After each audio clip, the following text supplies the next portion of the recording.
Hi, everyone. Welcome to Brave New Future, episode 2. It is Friday night, April 17th, and tonight we are having our lovely guest, Cindy Black, who is the executive director of Fix Democracy First. She is also field director for wholewashington.org.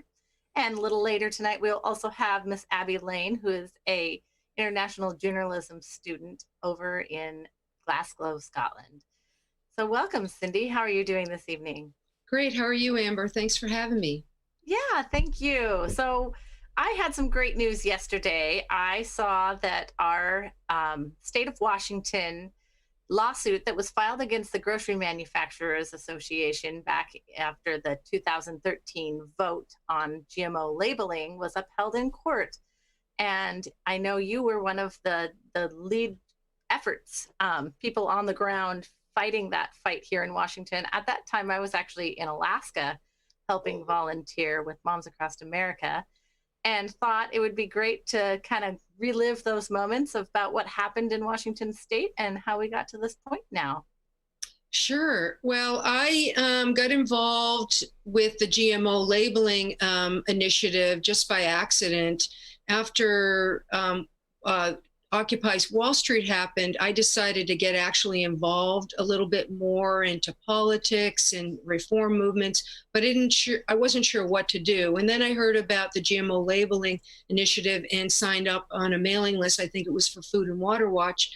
And the next thing you know, I was helping work with other volunteers in the area to promote the GMO labeling and to educate people about it. And then over time, because of my skills in other jobs, I ended up becoming a liaison to the campaign, the grassroots liaison. Even drove one of those fishy cars. I don't know if you remember those, but I drove the fishy apple car around for quite a while. That was probably one of the most fun things. But what came out of that is more money was spent in that campaign, that initiative, than any other state's initiative in our history. And part of that was with the Grocery Manufacturers Association that basically was funneling money from like PepsiCo and, Pepsi, Coca-Cola, and a variety of other food manufacturers that didn't want to label GMOs because so much food has GMOs in it. And luckily, our Attorney General, Bob Ferguson, filed a lawsuit saying that they weren't disclosing their donors, and that was upheld this week with the state Supreme Court, and they do have to pay $18 million, and hopefully they will have to pay that money. I know that's not a lot of money to them, but it really shows that our disclosure laws are being upheld, and we can't pass these laws if people don't uphold them and hold people accountable, and it's good to see Bob Ferguson doing that. Yes, I can't thank him enough for not only going after the grocery manufacturers, but also going after Monsanto for PCBs and the Duwamish and some of the other toxic cleanup sites that have happened in Washington state. But it brings up, a bit of the corporate malfeasance. I know that Grocery Manufacturers Association has actually had to rebrand itself and rename itself after this due to bad publicity. And so now they are known as the Consumer Brands Association. And we see this often. It's all the same players, much like some of the other trade groups. And they really focus on shaping corporate influence into politics and to media. And we see that over and over again. I have helped with this initiative in Oregon when I was living down there. And I found it really interesting that all of the different initiatives, California, Colorado, Washington, all failed at the same margins, like almost identical vote numbers. And I thought that was rather suspicious and strange, knowing that they had such public support across the board. I know Moms Across America held millions of events in the last 10 years, 4th of July parades and other bits of activism, having interviews with our children. And the health impacts of these are huge. And especially during this pandemic, we're seeing, wide disparity in people now living off of food stamps or having to rely on government programs where the dollar doesn't stretch far enough to get to these healthy foods that actually keep them well and from being ill. So it's a strange paradigm that I find that gets held up now. I really hope that there's something that the state can do on the state level, that those funds go to help support local organic farms. I think that would be great, or even to help fund a new initiative.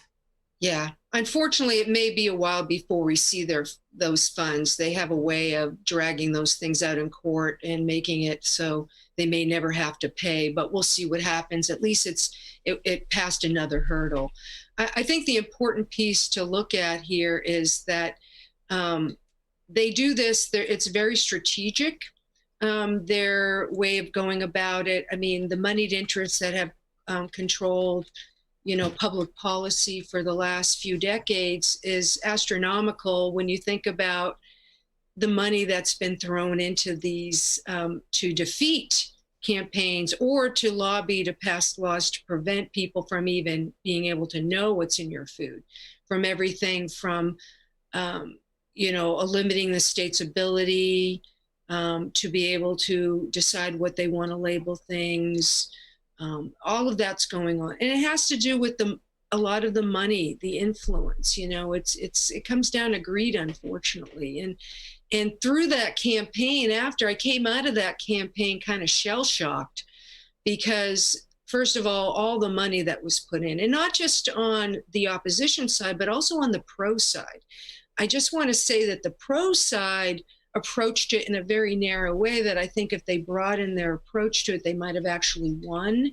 But they were very narrow in their focus, and it was only about labeling and not about educating the public about the issue. And I think that's where the grassroots volunteers really disagreed with the official campaign. And we had some difficulties there. But ultimately, I walked away from that campaign realizing that if we don't deal with the moneyed interests, we're never going to be able to get policies that benefit the people, and it'll just continue to benefit the money. Yeah, and so to my knowledge, was that the last successful people's initiative that made it on the ballot in Washington State before the laws were There was an changed? initiative to the legislature, and so they gathered signatures the year before in 2012, and then it was on the 2013 ballot. But they did have some paid signatures. It wasn't all volunteer effort, no. They had some big money behind them, and they did pay for signatures to get on there. The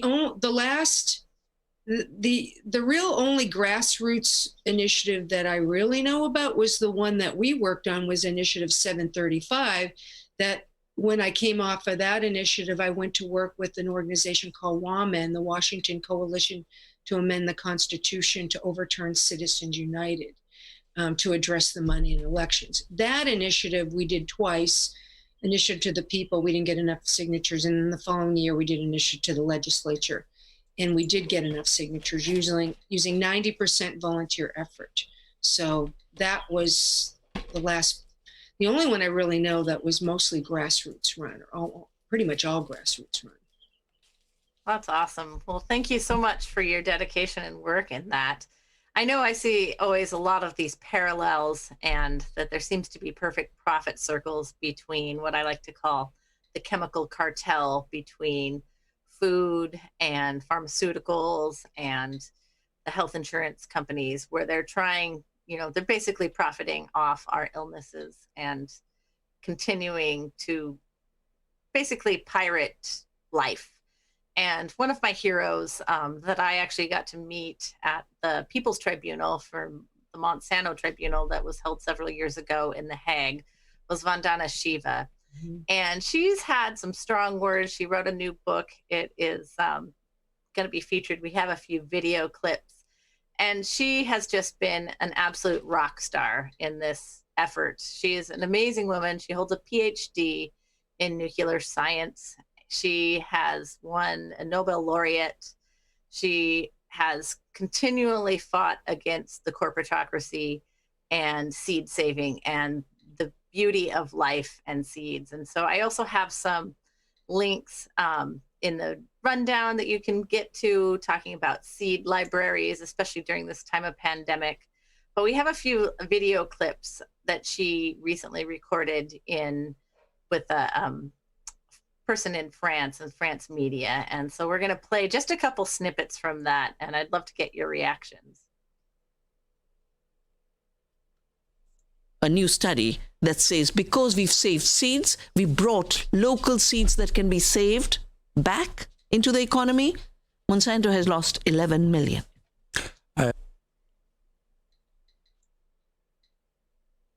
So $11 million. And that, I believe, was just in India, because they've been kicked out of so many different countries.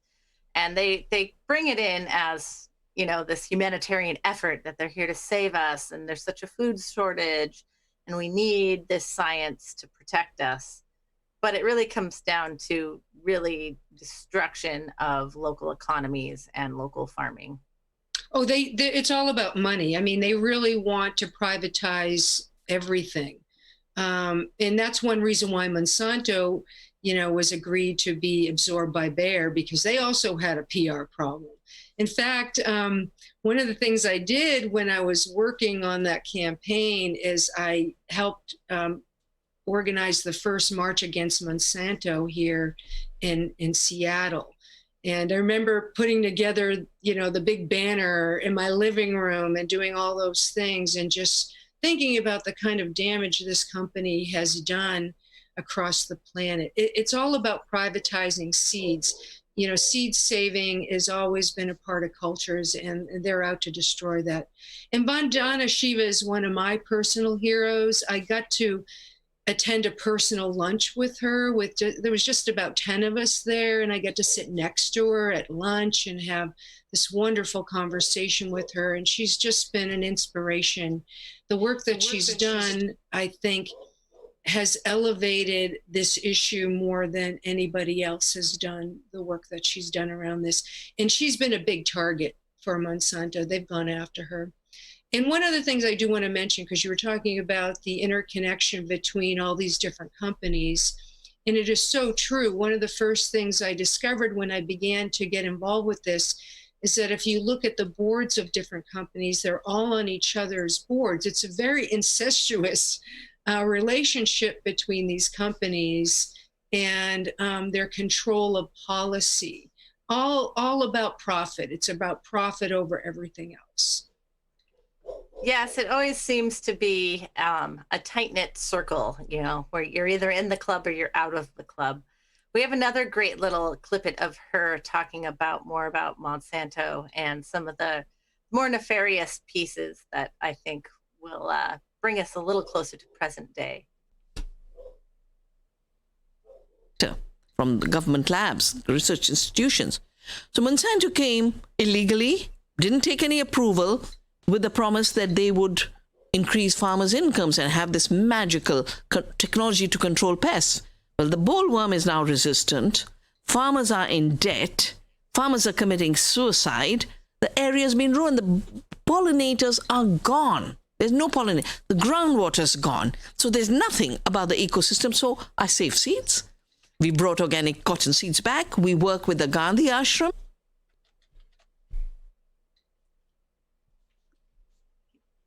So that, you know, that basically brings it right back to where it has been so destructive in many of these countries, all throughout Africa, all throughout South America, all throughout India, the Philippines, where they've been testing GMO golden rice until it finally failed, and they admitted that it actually failed. And then, of course, here in the US, where we've seen these millions and millions of, you know, I think we're up to 62,000 cases filed against Monsanto/Bayer Corporation, IG Farben. And now that we're during this pandemic, we're seeing a lot of, they're trying to find a settlement cause and play upon people's fears and financial situations, which is really sad because most of the people who filed these claims are dying of cancer or families of people who've died of cancer. So it's really tragic. Yeah, absolutely. I mean, that's the thing about this company is that they have many, many attorneys that are willing to go after these small farmers for minor things and not even, and they also have the same on the other side to defend them to the grave if they have to. I mean, I've heard, you know, Monsanto attorneys saying we don't want to lose one penny. That's the kind of mentality you're thinking. So they'll go after, if anybody's seen the history of Monsanto, going after these small farmers, making it illegal to save seed, destroying seed. That in itself is just incredible. Not the ability to save. And then monoculture. If we get into the whole topic of monoculture, where we're getting down to a handful of, products from soy, sugar beets, wheat and corn, and, basically it, and a few others. I mean, and to the degree that it's in everything in processed foods. And that's where the Grocery Manufacturers Association, just because they have a fancy new name, doesn't mean they're still not up to no good as far as peddling poison, I say. Yeah, so we have a couple more clips I wanted to play. The last one is a little bit closer to home in some of the outrage you might have seen against Bill Gates in the last few weeks. Also, in regards to his overfunding, I would say, of WHO policies research, and just really trying to shape the international focus away from helping people into a really privatized industrial new world. So I think this next clip will really frame a bit of where we're going, and I think you'll enjoy it a bit.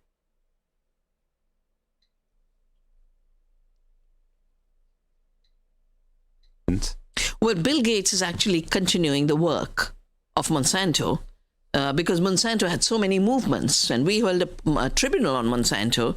A buyer bought up Monsanto, but when Bill Gates pours money into Africa for feeding the poor in Africa and preventing famine, what's he doing? He's pushing the failed green revolution. He's pushing chemicals, pushing GMOs, pushing patents, and now pushing new... Knowingly, or he thinks it's a good thing and he may be wrong? Well, there's it's not enough, the same thing. There's enough evidence of what it does. There are enough letters to him from farmers of Africa, from governments of Africa to say, this is not the way to go. The United Nations accepts agroecology, working with ecological systems, as the best way to go. Now, Bill Gates is trying very hard to shift the patenting issue now to digital. So you just take a genomic map and you say, my invention. You don't create a seed. Seed is self-organized, self-making, and evolution in continuity. Just by making a map, a genome, and you have no idea what the seed does. And this is something he's pushing very, very hard. My book records how he financed DivSeek. I've talked about how he's pirated seeds we have saved that tolerate salt and floods. And he says invention. This biopiracy is a bit like Columbus, where Columbus is supposed to have discovered America, when he basically went as a pirate. Why do I call him today's Columbus? Because he's carving out new colonies. Software should have stayed open software. So you say he has a strategy, a nefarious strategy, what you describe as philanthrocapitalism, is a nefarious enterprise. And so you're not saying he's using the wrong methods, he's pursuing a wrong goal with self-interest. You also attack Mark Zuckerberg, the founder of Facebook, saying they're all linked together. I mean, this reeks a bit of conspiracy theory, doesn't it? Well, my book is based on the new evidence that's coming out. All you have to do is see the ownership, and I have data.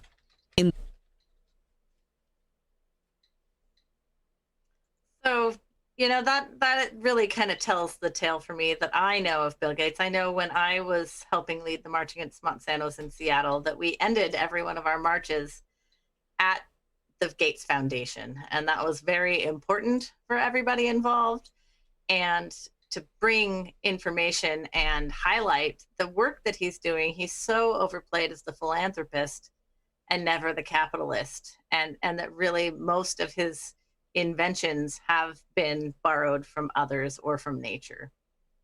Of course. I mean, and that's the problem in our cultures. We think billionaires are going to be our saviors, and that's a big mistake.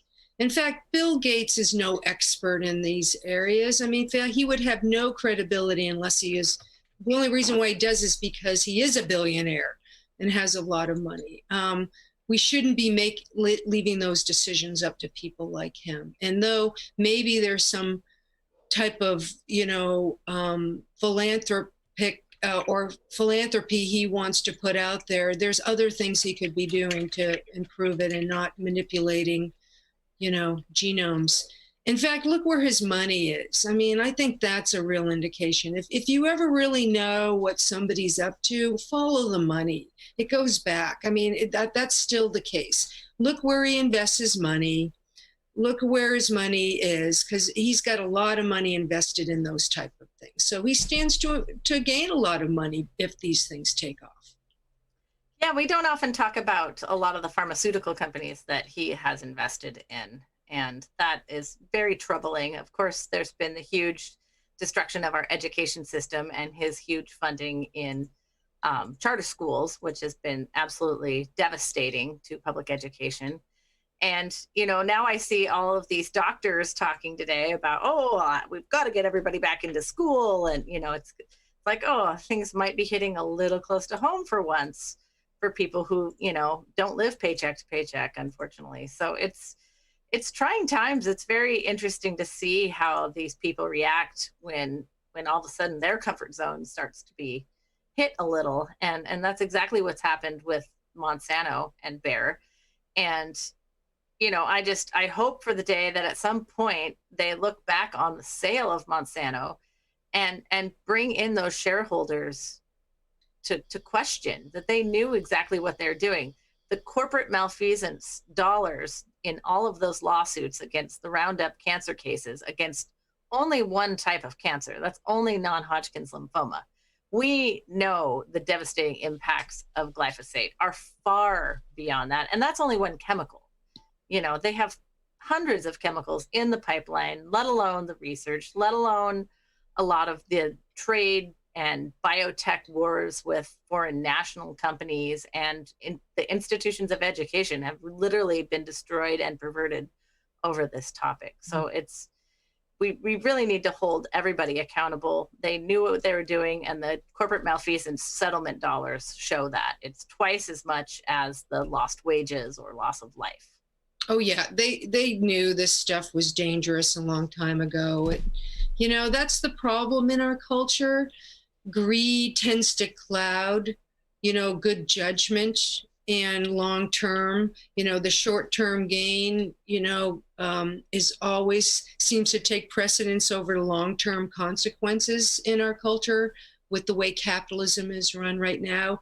If you look at the rush to get everybody back to work, it's usually it's the moneyed interests that are interested in that. They're losing money. Right? They want you to get back to work because, come on, you're not paying your bills. We're not gonna get enough off of you, right? And then what happens when, people can't pay their bills? What do?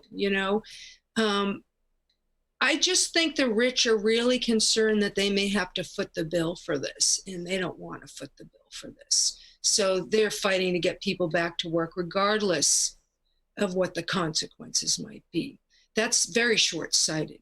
And we have a president that's willing to go along and just tweet something that he sees on Fox, and news. And we call that like legitimate information. I don't think so.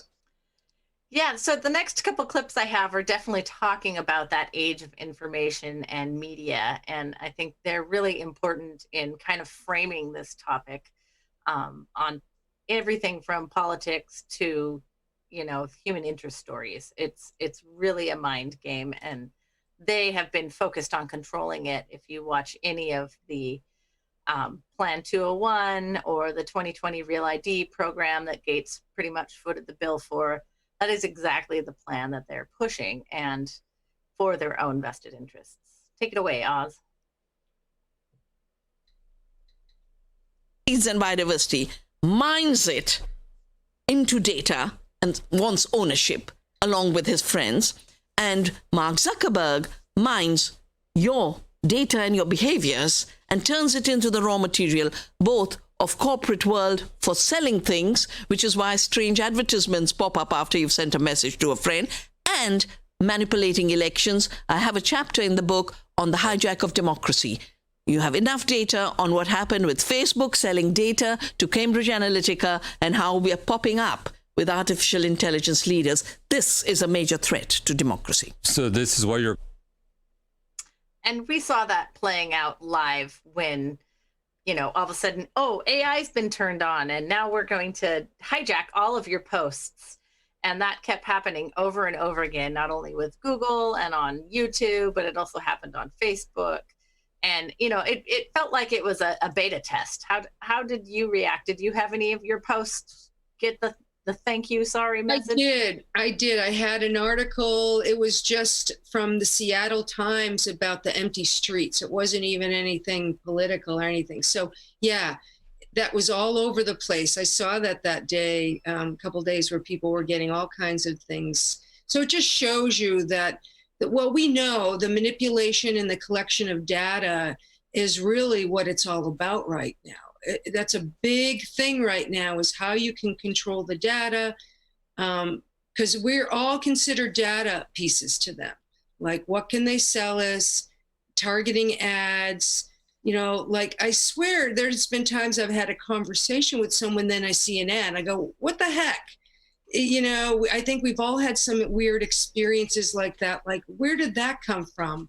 That was some obscure ad that came up, you know what I mean? So we're all a part of this right now, of this giant experiment. And unfortunately, moneyed interests are in control. And until we take control back for democracy, we're in trouble. And that's why I work on democracy reform, because I think that is the area that we need to deal with most if we're ever going to correct the problem. Yes, I'm a huge fan of that work. I'm also a big fan of the community rights initiatives and the community rights movement that seems to, really spell out why democracy is so broken and how we got to this place, because that's a big misnomer that we don't often talk about. Just in local politics and initiatives, why aren't these programs, these places working for the benefit of people? Mm-hmm. One of the last clips I have is from a conference that was held up in BC, and it's held by, and this is one of the sales pitch guys from Crop Life. And if you're familiar with Crop Life, they're one of the bioscience, I would call him a salesperson of he's basically telling a bunch of Canadian wheat farmers how they are going to change the narrative of glyphosate in Canada. But and this is across the board, across the world. We find these same type of conferences happening, and farmers being sold that this has to happen or their crops aren't going to get to market.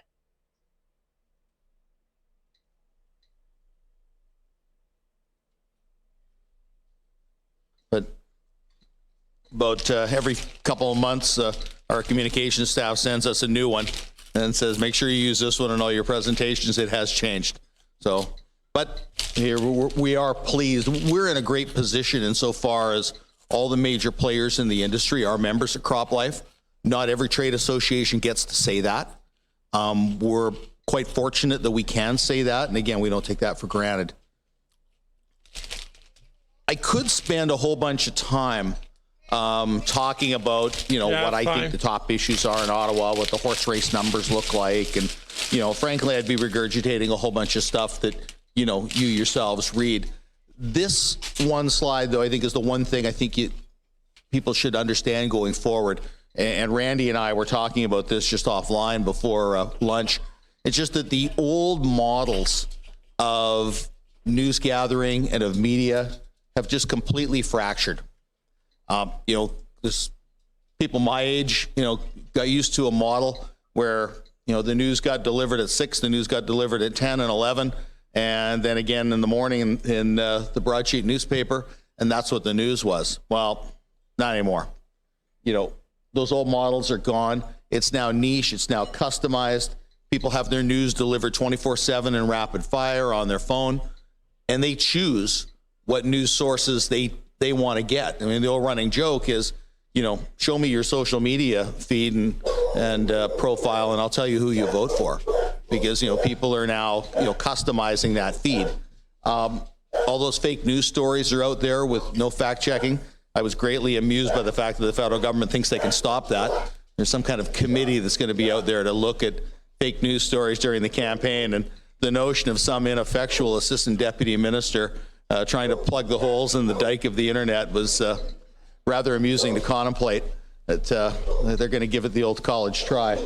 And I think the bottom one is important. You have activist groups now who can deliver their messages very cheaply and very effectively, through targeted media. I mean, just through Facebook ads, Google ads, micro websites that pop up overnight. And so that's the environment in which we live in. And I thought that was really important because it really shows their game plan. They don't like that. So they're going to be working with those companies to shut those down as best they can. Yeah.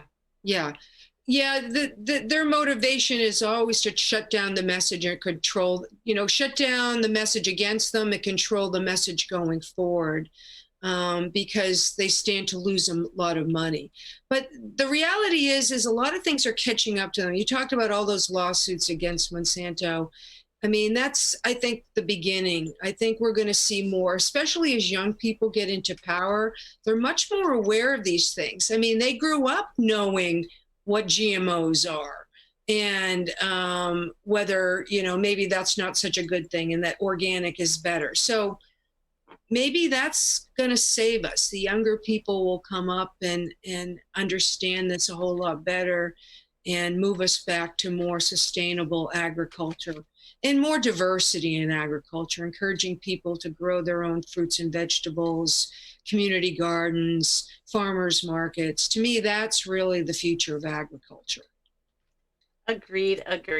Well, I look forward to talking with you more. Thank you so much for joining us tonight. Sure. And you're welcome to keep popping in here anytime.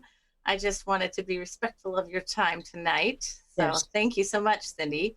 Oh, you're welcome. And you want to bring me back talking about voting and electoral issues, feel free. I'd be happy to share that. And just to give one shout out, there is, if you're interested in voting by mail and making sure the whole country votes by mail and have the money to do that, there's a virtual town hall on Monday, the 20th at 5 p.m. If you just type in Facebook Protect Our Vote virtual town hall, you can find that event.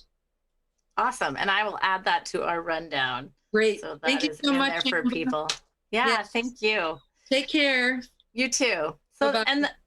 And that also brings us to our next Our Revolution town hall, which is tomorrow night at 7 o'clock. We are going to be talking about being an uncorruptible candidate, and we have some great guests along with some wonderful tools that are going to be happening for that.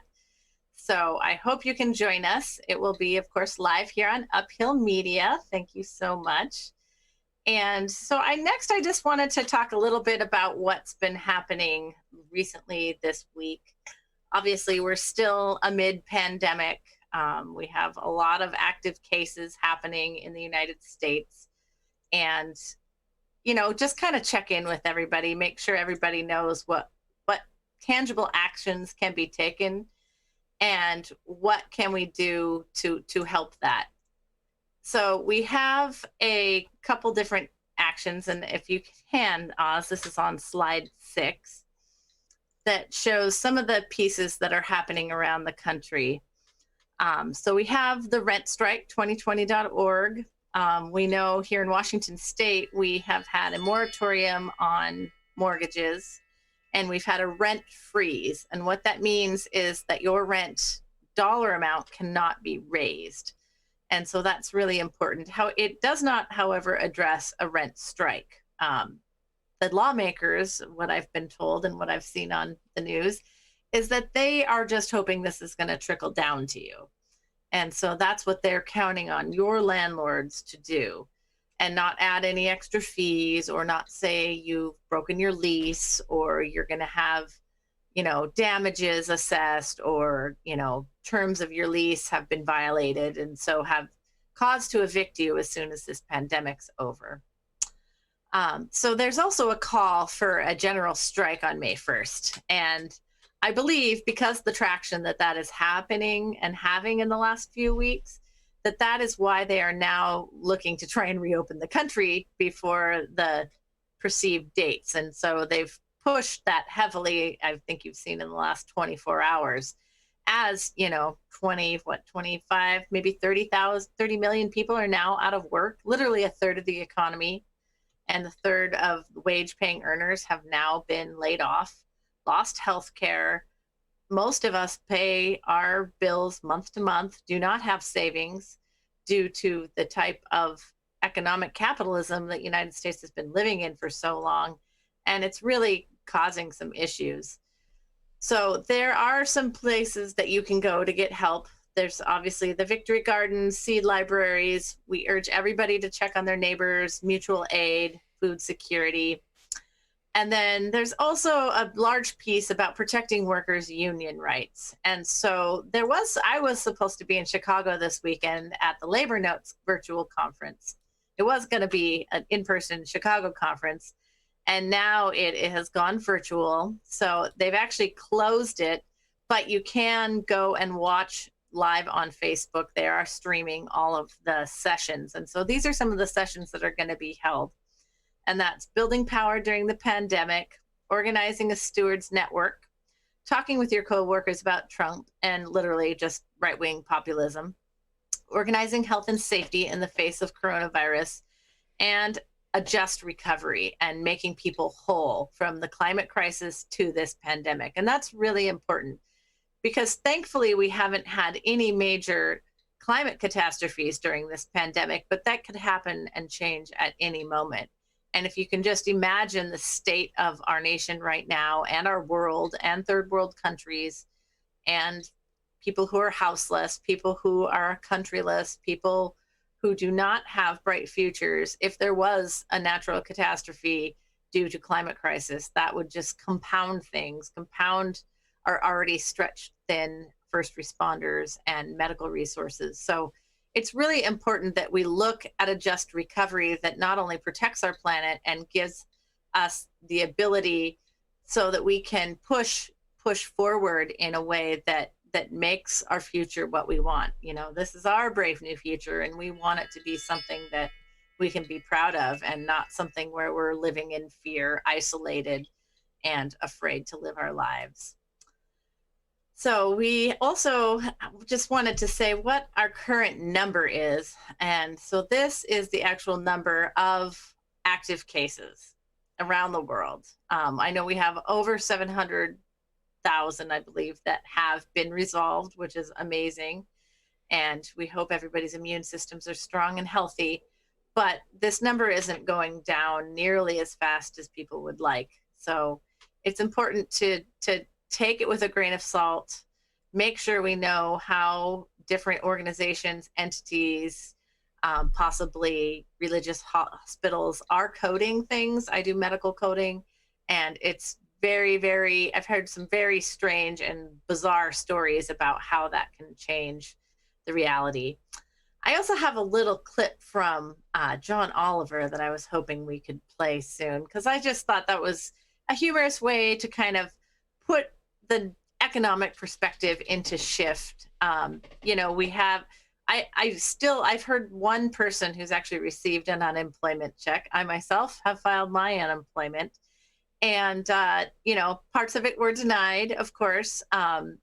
Many states, Washington was the first to have this pandemic hit, and our systems statewide are not able to accept most unemployment claims until after the 18th. So I'm sure there'll be a huge boost in people filing on Monday, and people are going to be living off of food stamps. We're going to be not the Medicare for all nation. We're going to be the new Medicaid for all nation, because everybody's healthcare is tied to their employment, and now that's been lost. And depending on what state you are in, when you are hired back, you don't automatically get your healthcare back. There are different laws in every single state on what that date can be or what your employer is allowed to offer you. And of course, they're going to be looking to save a buck all along the way. So let's have John Oliver give us a little intro as to some of the issues happening, such as the small business loans.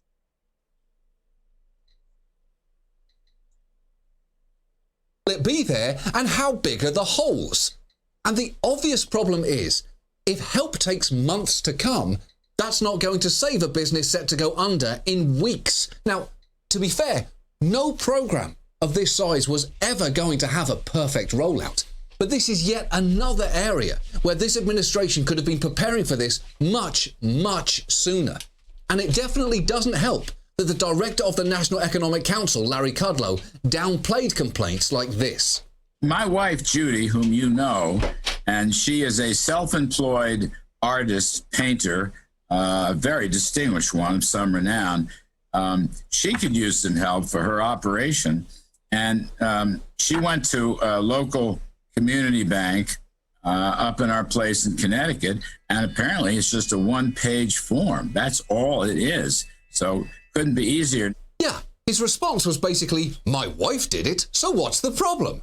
Well, there are a few issues there. One, Judy Kudlow is the wife of a high-ranking White House official, which might have had some impact on her experience at the bank. Two, I'm not sure the phrase, it couldn't be easier, should apply to anyone whose situation includes being married to Larry Kudlow. And three, if your ears perked up when you heard him say his wife is an artist of some renown, you're not alone. We did look into it, so you might want to lace up some comfy shoes, because we're about to go for a brief walk together through Judith Kudlow's still life work. It often seems to be focused on her husband's clothes. That's a real painting titled 3 Shirts, showcasing what I can only assume are 3 of Larry's shirts. And that's just part of a larger collection in her Closet series, featuring such pieces as Summer Shirt, Grey and White, American Shirts, and American Shirts 2013. But I don't want you to think her art is merely shirt-based. She also paints her husband's ties, like lots and lots and lots of his ties. Just when you think she couldn't possibly paint another of Larry Kudlow's ties, she does it again, and then somehow does it again, and then again, and again, and again. And crucially, Larry Kudlow himself appears to be nowhere in her work. And I don't mean to make any sweeping judgments about their marriage. I'm just saying these aren't so much portraits of Larry Kudlow as they are portraits of the absence of Larry Kudlow. They showcase the beauty of where Larry Kudlow isn't. And sure, that's a beauty we can all appreciate. I mean, it's no Stay Up Late by Brian Swords of York, but what is? And on that note, I actually have another proposition. If you are the owner of a Judith Kudlow tie painting, I want one. You may remember I offered to pay $1,000 for Stay Up Late, which is why I'm willing to offer $10 for one of these. Although that's not all, as this offer also comes with a $20,000 donation to the food bank in your area. So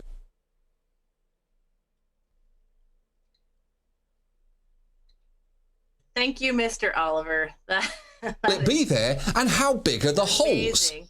And the obvious problem is, if help takes months to come, Help can take months to come. It's seeming to take months to come. And we have found ourselves in a position where things are not, I think, only going to get a lot better. But unfortunately, they may get a lot worse. So I also just came across this lovely gem in my email box today that, you know, there's many things happening. There's lots of Zoom meetings.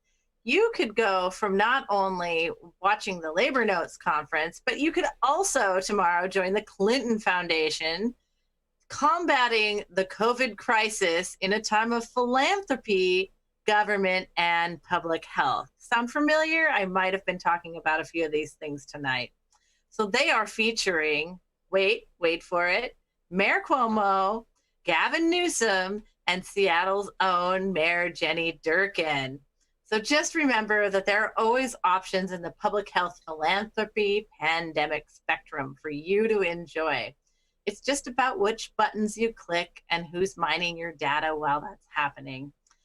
I'd now love to welcome Ms. Abbey Lane and a pre-recorded segment we did because she is in Scotland. Everyone that I've really talked to over here is kind of, reached an agreement that what's happening right now with the NHS not being funded enough is kind of just putting everyone in a very difficult situation with coronavirus. So that's kind of where I'm at right now. So when did your the lockdown officially begin? And was it different than other parts of the UK? Well, it was put in effect, I believe, I don't even remember what day it was, but it was a week later than they should have, which is important. So we've been under official lockdown for about 2 weeks now, and that was just UK wide. So, Boris Johnson says, right, we're going to shut down the pubs first. And then they moved into shutting down non-essential work. And now they're slowly trying to define what is actually essential work. Because, say, my boyfriend works for a call center who deals with car insurance, right? That's not essential work, but he's not been allowed to claim as a furloughed worker because Teleperformance, the call center, is saying, no, we are essential work, so you only get statutory sick pay. So it's been it's not been an all at once lockdown, but a very slow, gradual definition of what a lockdown is, while really still letting workers be exploited in every step of the way, really. Yeah. How is the healthcare system? Are they running out of supplies? Is there space? Are you hearing any news on that front? Well, the whole reason why the UK government wanted to try a herd immunity strategy for coronavirus was because the NHS, the National Health Service, which is a great service. I get free healthcare. I get free prescriptions in Scotland. It's great, except it's not been funded enough because of 10 years of Tory austerity. So right now we have a situation where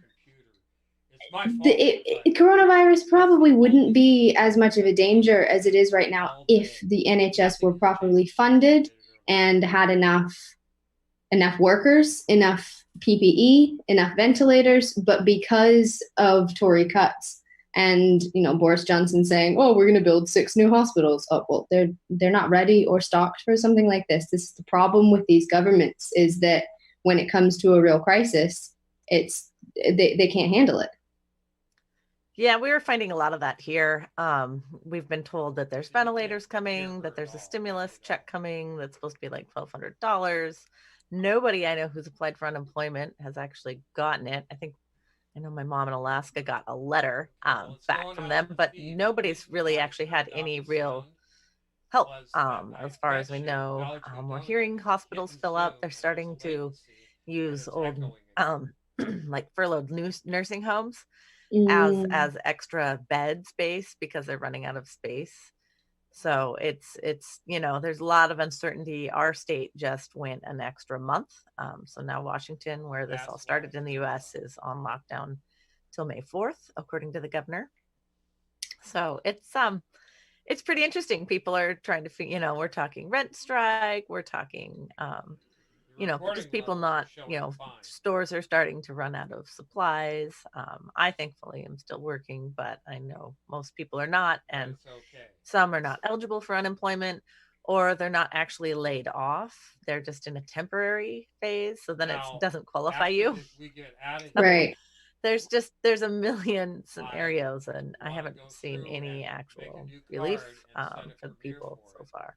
No, see, I got very lucky that my employer, so I work at a bar, I'm a bartender, waitress, and it's at a place called Gin 71. It's kind of posh, and we have so many different kinds of gin, and it's all it's a very luxurious, somewhat local business. Mm-hmm. So they, I guess, are in the perfect position to both take advantage of so the UK government decided that for pubs and restaurants and non-essential work, that they would offer a no interest, and I think the businesses don't have to pay it back either, a loan to pay what they call furloughed workers 80% of their wages.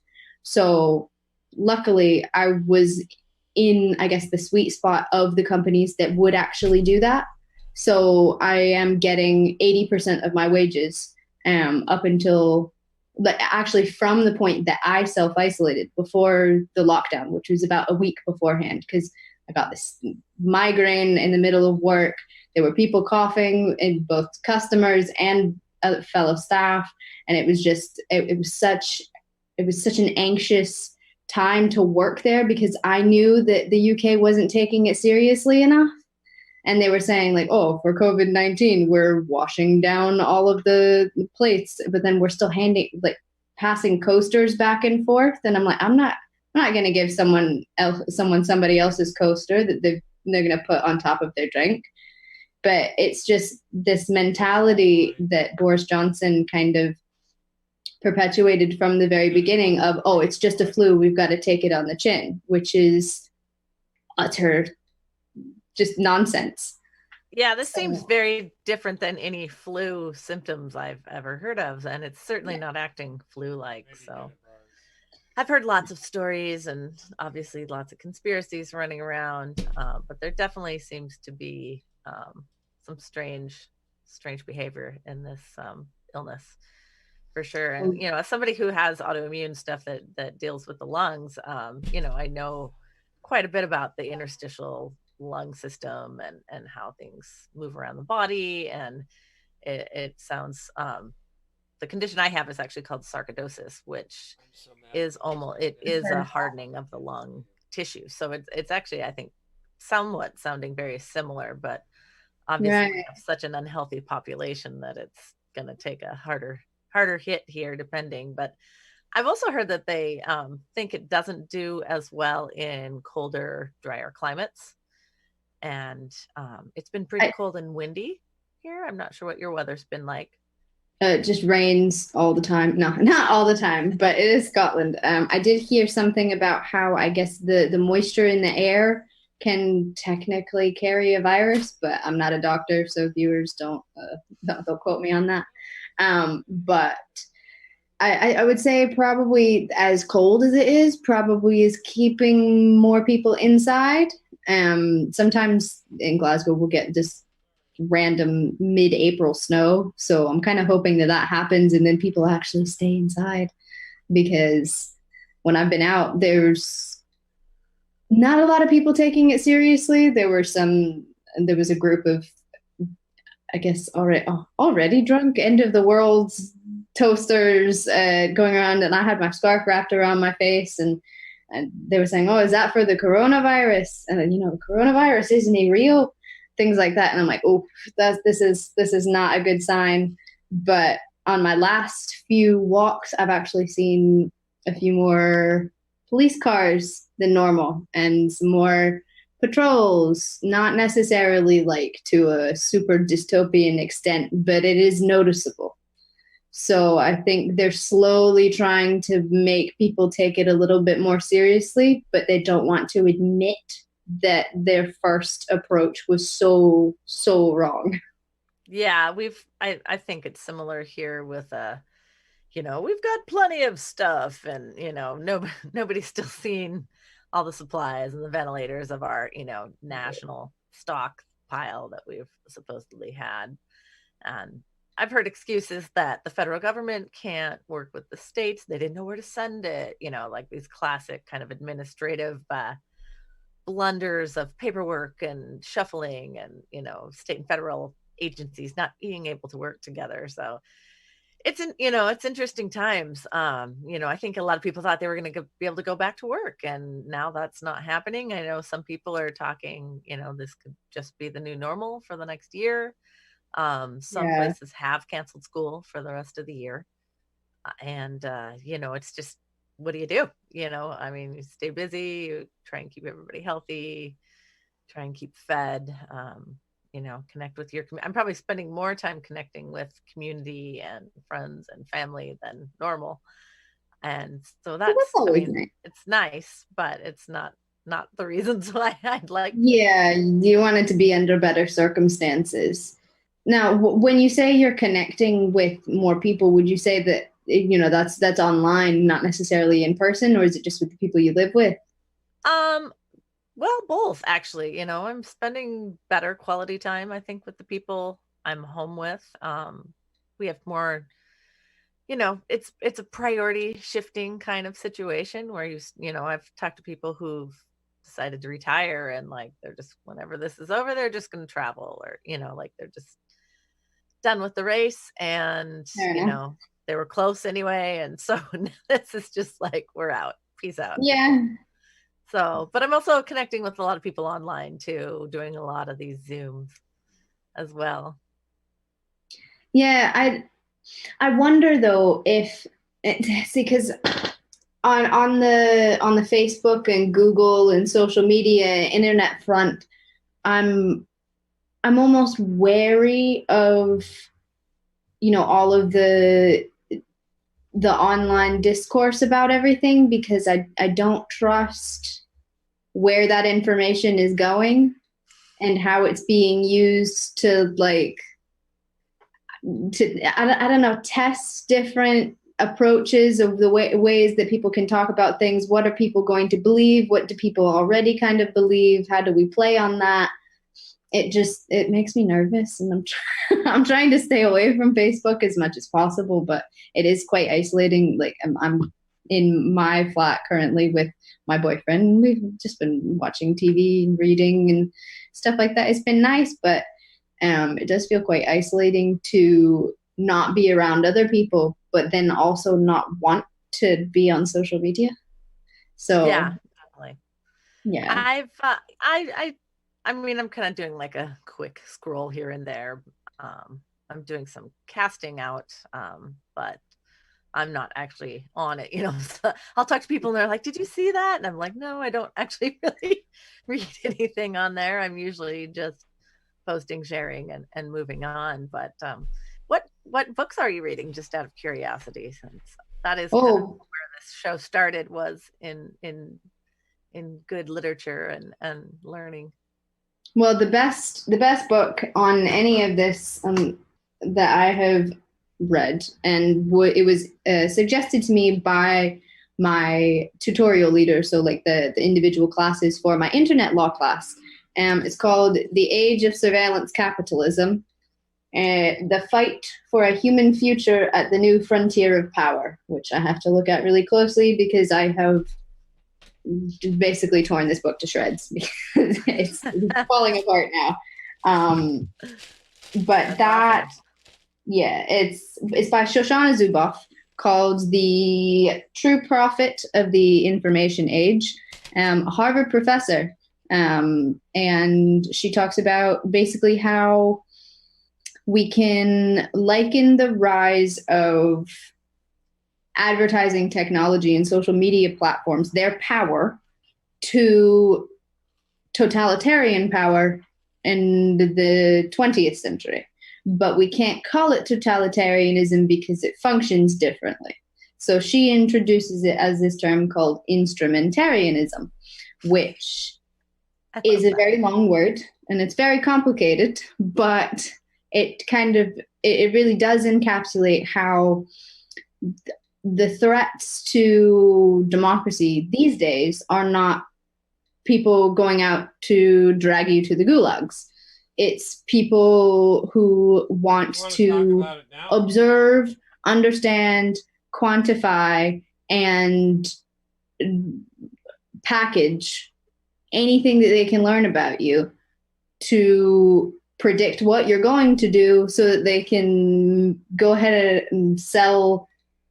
Like, they want to sell guaranteed outcomes, is what Shoshana Zuboff says, to anyone who wants to buy them. And so that goes into behavior modification. She talks about B.F. Skinner and the original operant conditioning and things like that. Apparently she used to argue with the guy back when she was an undergrad. Awesome. Yeah. So this woman, if there's anyone in the field right now that is the closest to a sort of, savior figure, it would have to be Shoshana Zuboff. So I highly suggest anyone watching this either read the book or watch some of the talks. I think an institute UCL Institute for Public Policy. There was a really good talk that she did there. So yeah, that's really mostly what I've been reading. Reading a little bit of Lenin just for fun, and also listening to the audiobook of Origins of Totalitarianism by Hannah Arendt. And I also got the audiobook for Capital. So we'll see how that can be applied. Nice. That's awesome. I just did the Hay House had a special. They had 10 free ebooks on different types of alternative governments, and so I'm eagerly getting through those.